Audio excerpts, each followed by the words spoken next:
Hey guys, let's see. Just some random tidbits for today. Stuff I got done. Uh, Modified the emergency brake handle.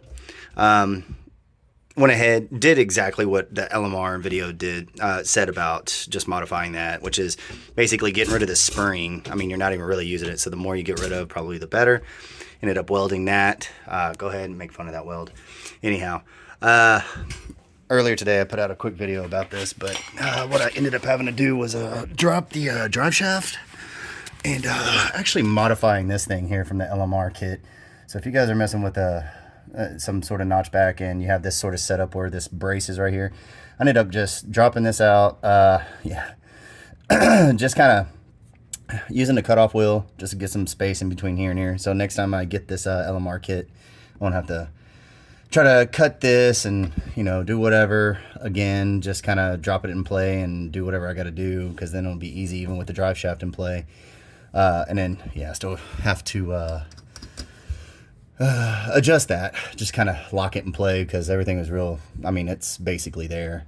Did some testing on it, and for those that didn't see the other video, I mean, the lines go down and around, and ended up just using like a little temporary bracket, but I think that's actually the bracket spot for it right there, because it stays out of the way of the wheel pretty good, as you can see from that side over there.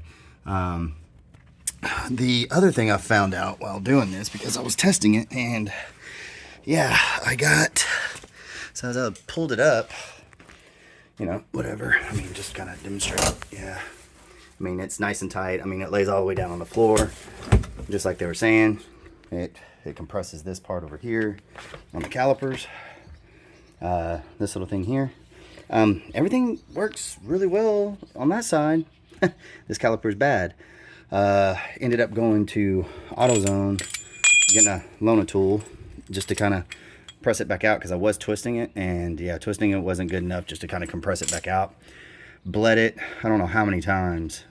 All the air's out. Didn't have any problems like with the air, nothing like that. Even had my trusty self bleeding buddy here, so I could actually use this while I was just push a brake and be able to bleed, and make sure that I was actually compressing it and looking back and pushing down, yada yada. Anyhow, probably a little too much for it, but and I know you could probably use gravity just to kind of get the bubbles out, but I just wanted to make sure that I was doing it right, just on this side mainly.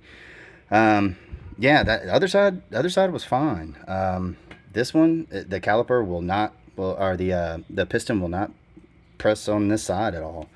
Like I said, got this tool, pulled it all the way out, pushed it all the way back. It's pushing fluid back. It'll even push fluid out of here. It'll push fluid back into the master cylinder. It's bad, so gotta get a replacement on that one.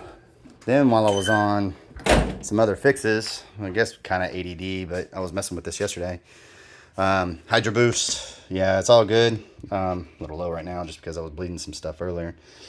The lines going pretty good. Just got some little cleanups I got to do, just kind of get stuff nice and tidy, and also make sure like full range isn't pinching anything. But another little issue that I had, let me see if I can find my anyway, maybe I can, oh, here we go. My garage is a hot mess today.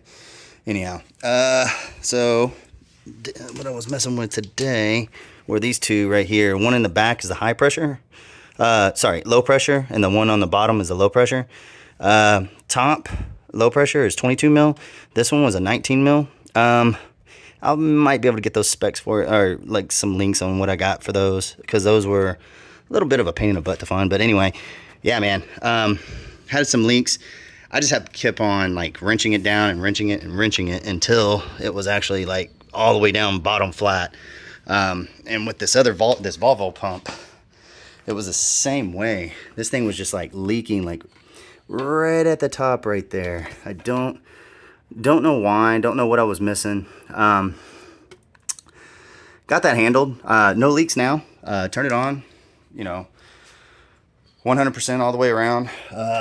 My little test that I was doing was just something like this. Like, you got the first wire there, yada yada. I can put a link to where I got the picture from, and then Yeah, let's see if it doesn't pop on me. There we go. Well, come on. And that's it. It's got a little bit of a whine to it, but you can see here.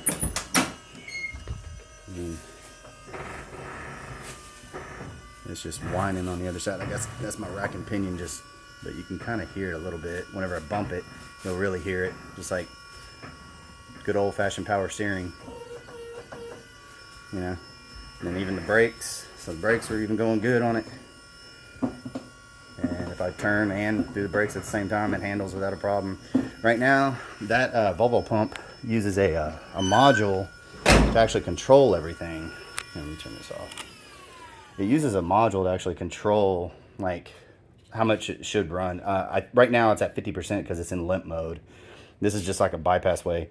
These two right here can actually, it's CAN bus. So you could actually use these two to try to use some modular. You can use Arduino or something like that. I'm sure of it. And I'm sure there's something. I haven't scoured the web for that stuff yet, but anyhow. Yeah, man. Hydro Boost is going pretty good so far. No leaks in here, which was a good thing. A little bit of a beast when I was trying to get this set up. So this master cylinder, so the original was metric 12 for both of them. For the rear, which don't forget the rear brake line is in the front of this, and the front brake line is in the back. Yeah, I guess for pressure, I don't know. Anyhow, yeah, paranoia.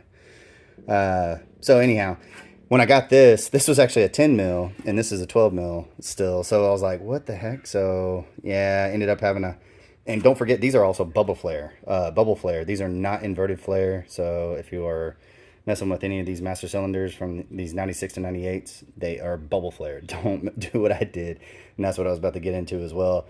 The first mistake I made is that I used an inverted type, and I did a double inverted flare on the line itself. So I had to cut it twice, get that done, and in this little bit of a room that I had here, it just wasn't that fun. But heads up on that. But yeah, man, everything's going good. No other leaks that I can see so far. I was gonna try to get it up and moving around today, but man, I'm getting tired. Been on it all day. Yeah,